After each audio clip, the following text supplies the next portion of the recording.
옷은 참 중요합니다. 우리가 여러 가지 목적으로 옷을 입습니다. 운동하는 사람들은 운동복을 입고, 오늘 교회 오시는 여러분들은 우리가 아름다운 그러한 옷들을 잘 준비하여서 이렇게 입고 왔습니다.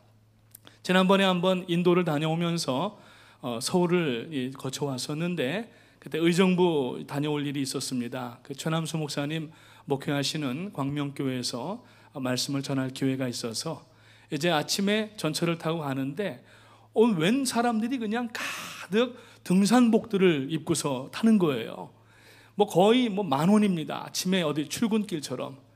그 옷만 보니까 거의 그 옷은 보면은 히말라야 산을 올라가고도 남을 옷들을 입었더라고요. 운동복들을 얼마나 좋은 등산복들을 입었는지. 그리고 왜 등산할 때 그 용품의 이름은 제가 모르겠습니다만 지팡이 같은 거 이렇게 다 하나씩 들고, 그리고 도봉산역, 그러니까 다 내리는 거예요. 몇 사람 안 남더라고요. 그럼 정말 그 등산복을 입고 등산하는 그런 모습을 봤습니다. 얼마 전에도 결혼식이 있었죠. 교회에. 결혼식에 가게 되면은 아무렇게나 입고 오지 않습니다. 다 정장을 입고 오고, 또 여자분들은 또 양장을 입고 오십니다. 드레스를 입고 오십니다. 우리가 이렇게 어디 갈 때에 혹은 어디에 참석할 때에는 옷을 통하여서 품위와 예절을 나타내는 것을 볼 수가 있는데, 오늘 이 본문 말씀 가운데 보니까 오늘 골로새 교회에게 바울 사도가 보내는 편지 가운데에 12절 말씀에 보면은, 그러므로 너희는 하나님이 택하사 거룩하고 사랑받는 자처럼 긍휼과 자비와 겸손과 온유와 오래 참음의 옷 입고 그랬어요. 그래서 오늘 말씀의 제목은 예수로 옷 입고라고 하는 그러한 제목이 되겠습니다. 그래서 우리들의 이 예수님의 옷은 manufacturer가 heavenly factor예요. 팩토리예요. 그 디자이너는 하나님이시고, 그리고 오늘 우리에게 주신 이 옷의 이름은 바로 이 긍휼과 자비와 겸손과 온유와 오래 참음, 인내의 옷입니다. compassion, kindness, humility, 그 다음에 gentleness and long patience. 이것이 바로 오늘 우리가 입는 예수로 입는 옷의 fabric, 재료가 되는 것입니다. 이 옷을 입어야만 우리는 하나님의 자녀로서 예배 가운데에도 나갈 수가 있고, 삶 속에서도 하나님의 이름을 증거할 수가 있게 됩니다. 바울은 성도가 하나님 앞에 이 택함을 받고 거룩한 사랑을 받는 그 사람으로서 긍휼과 자비와 겸손과 온유와 이 오래 참음의 옷을 입으라고 이야기를 합니다. 사실 바울 사도가 이 옷에 대한 이야기는 몇 차례 성경에서 하는 것을 볼 수가 있는데, 그 내용 가운데 보면은 로마서 13장 가운데에 이런 말씀을 하고 있습니다. 로마서 13장 12절부터 이 14절까지 말씀을 보면은, 밤이 깊고 낮이 가까웠으니 그러므로 우리가 어두움의 일을 벗고 빛의 갑옷을 입자. 낮에와 같이 단정히 행하고 방탕하거나 술 취하지 말며 음란하거나 호색하지 말며 다투거나 시기하지 말고 오직 주 예수 그리스도로 옷 입고 정욕을 위하여 육신의 일을 도모하지 말라는 말씀을 로마서 13장 12절 이후부터 마지막 절까지 말씀을 합니다. 사실 교회 가운데 보면은 교회사에서 하나님 앞에 크게 쓰임을 받은 인물들이 많이 있는데, 상당 그 수의 그 사람들 가운데 로마서에서 은혜를 입고 삶이 변화되는 그러한 역사들이 있었는데, 오늘 소개해드린 이 로마서 12장의 12절부터 내용은 성 어거스틴이 이 믿음의 가정에서 태어났음에도 불구하고 청년 때에 마니교라고 하는 이단에 심취하게 되게 되고, 그리고 주색 잡기에 빠지게 됩니다. 어머니 모니카가 이 아들을 위해서 계속 기도하는데, 어느 날 본인이 다니던 교회 예배당 앞을 지나가는데 이 로마서 13장의 말씀이 나와서, 거기에서 하시는 말씀이 뭐냐면은, 너희는 이 세대를 본받지 말고, 이렇게 시작을 하면서 그 이제 하나님 앞에 이 빛의 갑옷을 입으라고 하는 말씀에 꼬꾸라져서 변화가 되게 되고, 그리고 다시 구원의 길로 갈 뿐만 아니라 이 교회의 교리적인 내용들을 정립하는 놀라운 그러한 일을 한 사람임을 알 수가 있습니다. 예수님께서는 말씀하십니다. 누구보다도 예수님은 긍휼과 자비와 온유와 겸손과 인내가 풍성하신 하나님이신데, 오늘 그 옷을 우리에게 입으라고 바울 사도는 골로새에 보내는 편지 가운데에서 이야기를 하고 있습니다. 그래서 성도는 외적으로도 우리가 참 품위 있는 옷을 입어야 되겠지만은, 그러나 내적으로도 아름다운 옷을 입어야 됩니다. 아름다운 이 예수 그리스도의 옷을 입고 누더기 같은 그러한 옷들을 다 버려야 됩니다. 죄 짓는 그 옷들. 그래서 구약 성경에 보게 되면은 죄의 옷을 마치 누더기와 같다라고 이야기를 하는데, 오늘 우리가 누더기를 계속 입고 있는 그런 상황이 아닌가 돌아보시면서 오늘 이 자리가 환복하는 자리가 되시기를 주님의 이름으로 축복합니다. 누더기를 다 벗어버리십시오.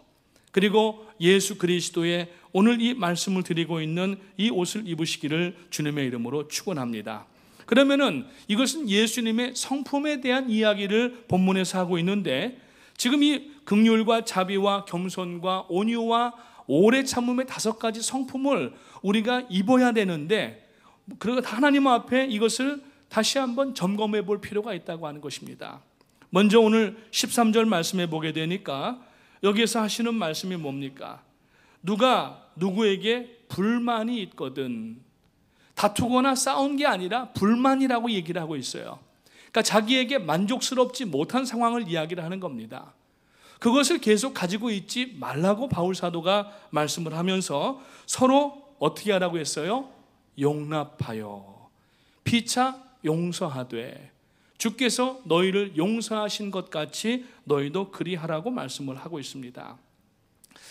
여러분, 우리 교회가 하나님 앞에 서로 용납하고, 그러니까 불만이 해소가 안 되면은 용납이 안 되죠. 용서가 안 되게 되면은 결국 하나님 앞에 나와 예배하는 그 옷을 입을 수가 없다고 하는 것입니다. 그래서 복음서에 보면은 예수님께서 너희 가운데 누구든지 제단에 예물을 드리려 하다가 이웃과 불화한 일이 생각나거든 먼저 그 불화했던 사람에게 가서 화목한 후에 와서 제단에 예물을 드리라, 그렇게 말씀을 하고 있습니다. 만약에 화목하지 않은 상태에서 우리가 누더기 옷을 입고 하나님 앞에 나와서 온전한 예배를 드릴 수가 없다고 하는 것입니다. 지난 5월 말에 한 3주 전입니다. 지역에 있는 그 기독교 이 인터넷 신문을 하나를 보았는데, 거기에 한 교회, 이 지역 뉴저지의 한 교회가 한국에서 유모 목사님이라고 하시는 분을 초청하여서 부흥회를 했습니다. 근데 두 번째 날 이 집회 가운데에서 믿는 사람들은 교회에서 싸울 수 없다라고 하는 내용의 말씀을 전하신 거예요. 그 내용이 뭐냐면은, 우리는 예수를 믿으면 구원받는다고 배웠다. 복음 중에 복음이다. 그런데 어느 누구도 싸우면 안 된다고, 사랑하지 못하면 구원을 못 받는다고 분명하게 가르쳐 주지 못했다. 그래서 교인들이 교회에서 싸워도 되는 줄 안다. 싸워도 예수님을 믿으니 구원 문제에 있어서만큼은 문제가 없을 것이라고 생각한다. 부끄러운 이야기지만 목사들도 싸운다. 목사끼리도 싸우는 것을 보니 교인들도 서로 싸워도 된다고 생각하는 것 같다. 싸우면 하나님 앞에 가서 좀 책망을 받을 정도는 되겠지만 천국에는 들어갈 수 있을 것이라고 생각한다. 그러니 해결이 안 되는 것이다. 예수를 믿는다는 것에 대해서 조금도 양보가 없다. 그런데 용서하고 사랑하는 데 있어서는 못하면 할 수 없는 일이라고 치부한다. 용서가 안 되는 사람을 어떻게 하겠는가? 어떻게 모든 사람을 다 사랑할 수가 있겠느냐고 생각한다. 그런 사람들은 성경을 가만히 다시 읽어볼 필요가 있다. 정직하게 말이다. 교인들이 교회에서 교리를 배우고 이러한 일들을 일단 다 내려놓고 정직하게 성경이 있는 그대로를 읽을 필요가 있다. 마태복음 5장 22절에 보면은 형제에게 노하는 자마다 심판을 받게 되고 형제를 대하여 나가라 하는 자는 공회에 잡혀가게 되고 미련한 놈이라 하는 자는 지옥불에 들어가게 되리라. 누구 말씀입니까? 예수님의 말씀이에요. 그래서 그 목사님은 집회를 오셔가지고 교회 안에서는 싸울 수가 없다라는 얘기예요. 싸워서는 안 된다라는 얘기입니다. 물론 우리 프라미스 교회는 싸움은 없습니다. 지금까지 43년여 성상 동안, 그리고 지난 40년 동안 원로 목사님께서 늘 화평과 또 인내와 사랑으로 목회를 감당하셔서 우리 교회가 여기까지 오게 된 줄로 믿습니다. 그런데 우리들이 이 지금 본문에서 하는 그 말씀처럼 불만이 있어서 용납하지 못하고 그로 인하여서 용서하지 못하는 일이 있다고 하면은 안 된다라는 이야기인 것입니다. 사실 죽어마땅한 우리가 하나님 앞에 구원을 받았다고 하는 것은 대단한 사건입니다. 구원받았습니다. 아멘. 세상에 그 어떤 그러한 값을 치러도 받지 못하는 구원을 우리가 받았는데 서로 용납하지 못하고 불만을 해소하지 못한다고 하면은 과연 내가 하나님 앞에 구원의 옷, 예수 그리스도의 옷을 입고 있는가? 아까 말씀드린 것처럼 그 온유와 겸손과 이러한 예수님의 성품들이 나에게 지금 계속 바뀌어가고 있는가, 들어오고 있는가를 생각해야 되는데 어느 정도 외적으로는 겸손한 모습을 가지고 있지만 그러나 한계점에 이르게 되면은 우리가 폭발을 하고 이것을 다른 것으로 바꾸어서 사용할 때가 있지 않은가 살펴봐야 됩니다. 누가복음 23장에 보게 되면은 예수님께서 십자가에서 달리실 때의 장면이 나타납니다. 로마의 군병들이 예수님을 때리기를 시작하고 얼굴에 침을 뱉고 그리고 손바닥으로 얼굴을 때립니다. 사람이 침을 뱉는다라고 하는 것은 굉장히 치욕적인 것을 얘기를 합니다. 그런데 거기다가 또 손바닥으로 때린다고 하는 것은 이것은 사람 취급을 않겠다는 얘기예요. 그리고 서구 사회에서는 사람이 얼굴을 때릴 때, 손바닥으로 때릴 때 만약에 손등으로 때린다고 하면은 그것을 짐승으로 여긴다라고 하는 의미가 있다는 거예요. 이 로마의 군병들은 예수님을 손바닥과 등으로 때리고 얼굴에 침을 뱉고 채찍질을 하게 되고 그리고 십자가에 못 박았는데 6시간 동안을 그 태양의 장렬한 골고다 언덕 위에서 달려 계셨던 것입니다. 그 가시나무가 습기가 있을 때에는 플렉시블하기 때문에 휘지만 그래서 그것으로 가시 면류관을 씌워서 머리에다가 푹 씌워 놨는데 그 햇빛에 수분이 다 날아가게 되고 이것이 슈링크되고 좁아지면서 손가락만한 이 바늘들이 이 두개골을 뚫고 뇌로 들어갔다는 것입니다. 그 고통은 이루 말할 수가 없고 온몸은 이미 채찍에 맞아서 그 채찍은 살집을 다 뜯어내고 심지어는 어떤 그 의학자는 예수님이 그 정도요 이 채찍을 맞았으면은 아마 내장도 파열되고 밖으로 나왔을 것이다라고 얘기를 하고 있습니다. 거기다 대고 창으로 찔러서 횡격막을 뚫고 그리고 심장까지 뚫게 돼서 그래서 이제 피와 물이 다 쏟아지게 됐다고 하는 것이죠. 그런데 예수님께서 십자가에서 하신 말씀 중에 하나를 보게 되면은 아버지여 저들을 용서하여 주시옵소서. 저희가 지금 무슨 일을 하는지 알지 못합니다라고 용서하셨다는 사실입니다. 이것이 바로 예수님의 용서예요. 예수님의 겸손입니다. 오늘 예수 그리스도의 옷 입으시기를 주님의 이름으로 축복합니다. 어느 글에서 읽은 내용인데 아프리카의 미개한 문명이 발달하지 않은 한 원주민들이 있답니다. 근데 이 원주민들에게는 독특한 그러한 기념일이 있는데 그 날이 뭐냐면은 용서의 주간이라고 하는 주간을 한다는 거예요. 근데 이 용서의 주간은 예를 들어서 오늘 Father's Day 그러면은 6월 셋째 주일 이렇게 정해놓은 것이지만 이 사람들에게는 정해놓은 날짜가 아닌데 날씨가 아주 화창하고 좋으면은 용서하는 그러한 주간으로 한 주간을 시작한다는 거예요. 오늘 날씨가 얼마나 좋습니까? 내 나이가 어때서 이러면서 사랑하기 딱 좋은 나이인데 뭐 이런 노래 부르지 마시고 오늘 이 날씨가 용서하기 딱 좋은 날씨인 줄로 믿으시기를 주님의 이름으로 축원합니다.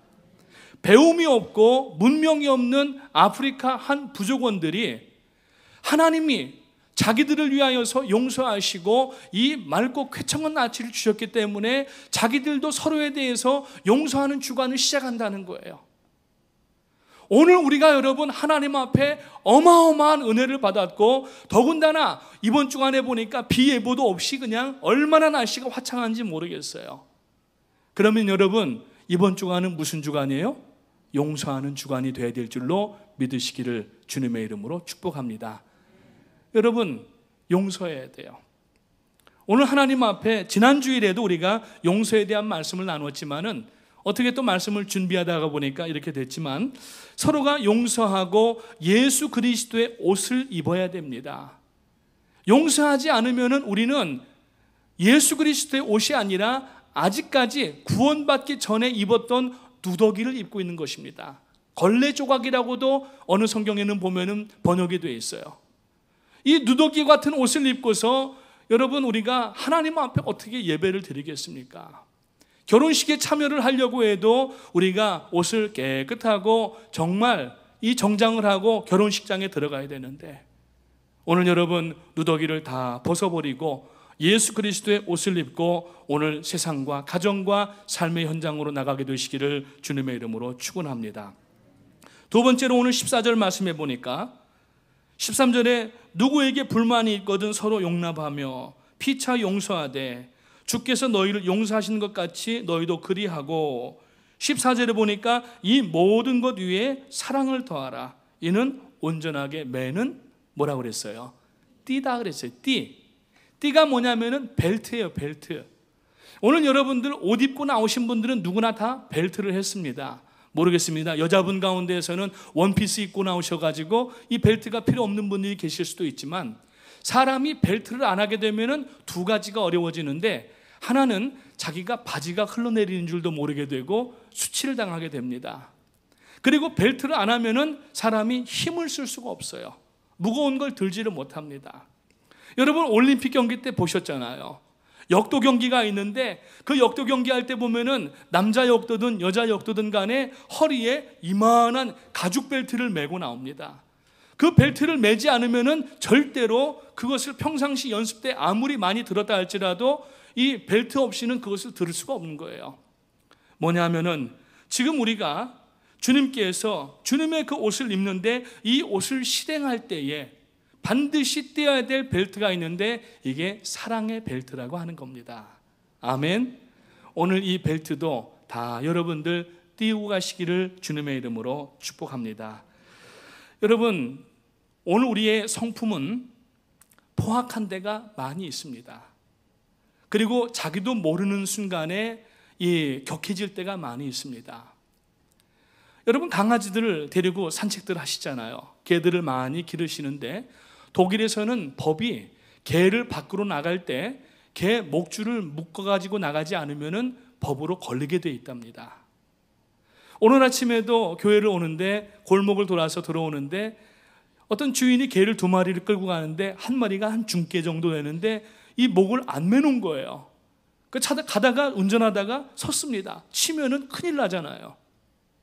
개를 반드시 목줄을 매고서 다니는 것처럼 오늘 우리들이 사랑이라고 하는 이 띠를 매지 않으면은 아무리 우리가 눈으로 성경을 읽으면서 예수님의 옷을 보았다 할지라도 입었다 할지라도 이것을 행할 때에 문제가 생길 수가 있다는 얘기예요. 오늘 여러분 사랑의 벨트를 꼭 하게 되시기를 주님의 이름으로 축복합니다. 그리고 15절 말씀의 세 번째 보니까 그리스도의 평강이 너희 마음을 주장하게 하라. 너희는 평강을 위한 한 몸으로 부르심을 받았나니 너희는 또한 감사하는 자가 되라고 말씀을 합니다. 그리고 우리 교회 가운데에 성도 가운데에 가정 가운데에 평강이 날마다 여러분 중심에 있게 되시기를 주님의 이름으로 축원합니다. 평강을 위하여서는 자기 것을 내세우기보다는 상대방이 먼저 할 수 있도록 배려해주고 양보해줘야 되는 거예요. 잘 되는 집안, 웃음이 많은 집안은 보면은 아이들 소리가 납니다. 어른들 먼저 하고 어른들 먼저 앞서는 것이 아니라 그 집에서 가장 연약하고 가장 참 작고 힘이 없는 사람들이 아이들입니다. 잘 되는 집은 아이들이 먼저 원하는 것들을 하게 하고 부모님들이 그 아이들이 하는 일들을 보면서 재롱을 보면서 하는 일을 보면서 손뼉치고 격려해주고 평강한 그러한 가정이 되는 거예요. 근데 평강하지 못한 가정을 보게 되면은 어른 중심으로 나가고 애들은 완전히 제껴놓고 애들은 부모님이 하는 거 그냥 말없이 따라가는데 하긴 하지만은 다들 얼굴이 인상이 보면 좋지 않은 것입니다. 교회도 마찬가지입니다. 가정의 확장된 개념이 교회라고 말씀을 여러 번 드렸는데 교회 안에도 믿음이 연약한 분들이 있고 이제 막 예수를 믿고 신앙생활하는 분들이 있는데 그 가운데 아직 교회 양식을 모르고 신앙생활의 방법을 모르시는 분들도 있습니다.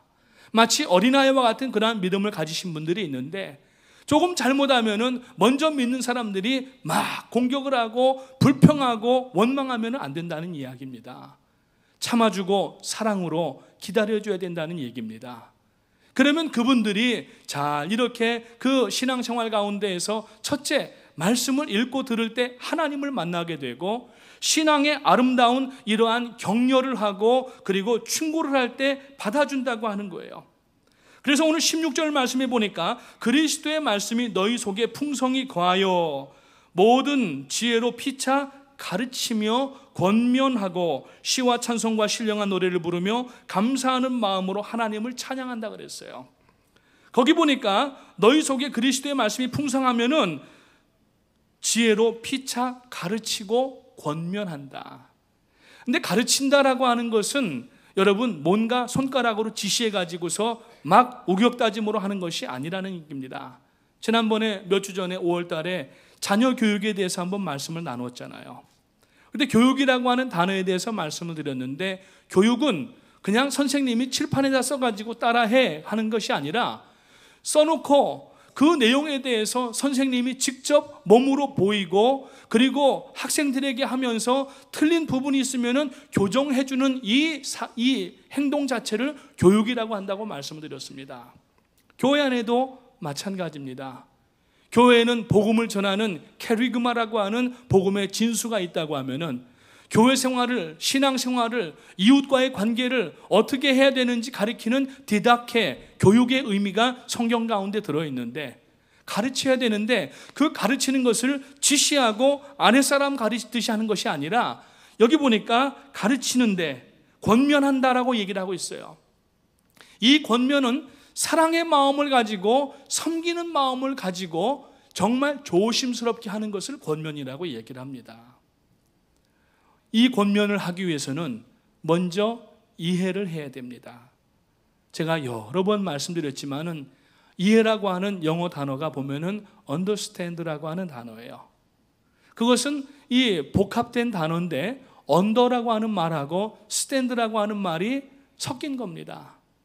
그래서 그 사람의 적어도 밑에 한 단계 아래 내려와서 그 사람을 볼 때에 이해가 가는 것이지 절대로 위에서 내려보거나 아니면 동등하게 보아도 이해가 안 되는 겁니다. 오늘 여러분 주변에 있는 성도님들과 가정에 있는 가족들과 직장에 있는 동료들을 향하여서 지금까지 우리가 고압적인 자세로 내가 학식과 여러 가지 면에 있어서 당신보다 위이기 때문에 위에서 아래로 내려보는 것이 아니라 정말 존경하는 마음으로 예수 그리스도가 그 심령 가운데 있기 때문에 존귀한 사람으로 알고 우리가 우러러보면서 조심스럽게 그렇게 하는 말을 바로 권면이라고 이야기를 한다고 하는 것입니다. 이러한 권면이 우리 교회 가운데, 목장 가운데, 교구 가운데, 가정 가운데 날마다 있게 되시기를 주님의 이름으로 축원합니다. 그래서 여러분 우리가 이러한 예수님의 성품을 가지고서 잘 이렇게 행하게 되면은 결국에는 우리가 예수님을 닮아가게 되는 것이고 상대방도 점점 예수 그리스도의 성품을 닮아가게 되는 줄로 믿으시기를 주님의 이름으로 축복합니다. 15절을 다시 한번 읽어보면은 그리스도의 평강이 너희 마음을 주장하게 하라. 너희는 평강을 위하여 한 몸으로 부르심을 받았나니 너희는 또한 뭐 하는 자가 되라 그랬어요? 감사하는 자가 되라. 감사하라고 그랬어요. 자, 여기 보면은 이 감사라고 하는 단어가 지금 계속 나옵니다. 15절에도 나오고 16절에도 나오고 17절에도 나옵니다. 바울이 지금 골로새 교회에 편지를 보내면서 성도들에게 계속 하는 이야기는 뭐냐면은 감사하라고 얘기를 하고 있는 거예요. 왜? 우리는 하나님께 감사할 일이 너무 많기 때문에 그래요. 어느 교회에서 그랬답니다. 성도님 여러분, 마음속에 오늘 하나님께 감사한 일을 한번 손꼽아 보십시오 했더니 어떤 집사님이 2개 손가락이 지나가니까 그 다음부터 감사가 생각이 안 나더라는 거예요. 그래가지고서 목사님이 설교를 하시다가 우리 다 같이 회개하겠습니다. 그러면서 회개를 하게 합니까? 하나님이 우리를 구원해 주신 것도 감사, 오늘 지금 사는 것도 내 힘이 아닌 하나님의 능력으로 감사. 감사가 손가락 10개 손가락을 몇 번을 꼽고도 남더라는 거예요. 감사가 안 되는 이유는 뭐냐면은 회개가 없기 때문이라는 얘기입니다. 오늘날 현대 교회와 그리스도인들에게 가장 치명적인 것 중에 하나가 은혜는 구하는데 감사할 줄 모르게 되고 감사를 못하는 이유는 회개하는 습관을 잊어버렸기 때문이라는 거예요. 회개라고 하는 것은 만약에 지금 이 시간을 시점으로 회개한다고 하면은 이전까지의 삶을 돌아보면서 회개하는 겁니다. 말씀이라고 하는 거울, 백미러를 쫙 이렇게 놓고 보니까 지나왔던 오늘 하루와 어제와 그제와 지난 한 달과 평생의 삶 가운데에 말씀의 백밀러로 이렇게 비춰보니까 잘못된 점들이 너무 많이 나타나는 거예요. 그래서 성경을 읽는 사람들의 첫 번째 반응이 뭐냐면은 자기 죄를 알아차리는 겁니다. 그리고 자기 죄를 알아차리게 되면은 회개하게 되는 건데 회개하고 난 이후에 감사가 터진다는 거예요. 오늘 여러분들 얼마나 감사를 하나님 앞에 하고 사십니까? 아무리 우리가 여러분 예수 그리스도의 성품을 옷 입고 있고 안다고 할지라도 감사하지 못하면은 이 액티베이트 실행이 안 되는 겁니다. 정 감사할 일이 없으시면은 하나님이 오늘 집에서 댁에서 교회까지 나오는데 내가 알지 못하는 위험 가운데에서도 건져주셨다는 생각을 꼭 하시기 바랍니다. 처음에 미국에 왔어요. 세인트루이스로 왔는데 세인트루이스에서 이제 미국 친구들하고 이제 하숙을 했어요. 집사람은 한 6개월 뒤에 왔고, 그래서 이제 저녁에 텔레비전을 보는데 텔레비전 한 보험회사 광고인데 어떤 이 한 젊은 사람이 귀에다가 이어폰을 꽂고 그리고 책을 읽으면서 음악을 들으면서 길을 갑니다. 근데 한 아주머니가 한 5층 정도 되는 옥상에 그 이 난간에다가 이 물을 주고 화분을 올려놓고 물 주고 햇볕을 받게 하는 거예요. 아주 꽃들이 예뻤습니다. 그런데 이분이 물을 주려고 물 조르개를 집으려고 뒤로 이렇게 돌다가 팔꿈치로 쳐가지고 화분 하나가 밑으로 떨어지는 거예요. 아차 싶어서 조심하세요 소리를 쳤는데 이 사람은 이어폰을 듣고 아무 소리도 안 들리는 겁니다. 큰일 났습니다. 그런데 타이밍이 다행히 이 사람이 살짝 모퉁이를 지났는데 그 머리 뒤로 이만한 화분이 하나 떨어지면서 박살이 나는 거예요. 그러면서 무슨 생명보험, 인슈런스 광고가 나오는 거예요. 오늘 여러분 이러한 일들이 얼마나 많은지 모릅니다. 아멘. 하나님이 우리의 가정과 자녀들과 생업들과 우리 교회를 눈동자와 같이 지켜주고 계시고 우리가 지금 알지 못했던 그러한 부분에서도 하나님이 우리를 꼭 붙잡아 주시고 사고도 안 나게 하시고 어려운 일들도 피하게 하시고 이러한 은혜를 우리가 입은 줄을 아시기를 주님의 이름으로 축원합니다.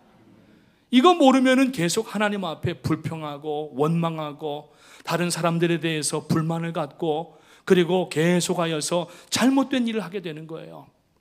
오늘 여러분 먼저 하나님 앞에 회개의 영이 부어지시기를 바라고 그리고 내가 알지 못하던 그 위기 가운데에서 사고의 순간 가운데에서도 하나님이 나를 지켜주신다고 하는 것을 꼭 기억하시기를 주님의 이름으로 축복합니다. 오늘 우리가 입어야 될 이 옷 나누었습니다. 예수 그리스도로 옷 입으시기를 주님의 이름으로 축원합니다. 예수님의 성품을 다 입으시라는 말씀이에요.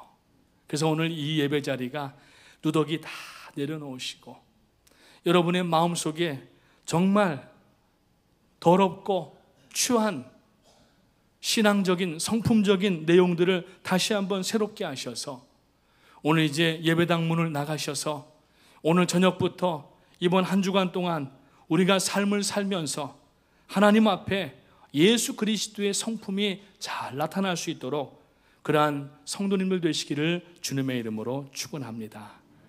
하나님 앞에 영광 돌리시고 감사하시고 먼저 말씀으로 회개하시고 늘 이렇게 나가시는 동안에 하나님이 우리 교회 가운데 주시는 은혜와 능력이 더욱 충만해지시고 이번 여름에 많은 행사들과 그리고 선교 사역들이 있는데 이것을 정말 기쁨으로 자원하는 마음으로 하나님 앞에 감당할 수 있는 우리 뉴저지 성전 되시기를 주님의 이름으로 축복합니다. 우리 다 일어나셔서 찬송 부르시고 다시 한번 결단의 시간을 갖도록 하겠습니다.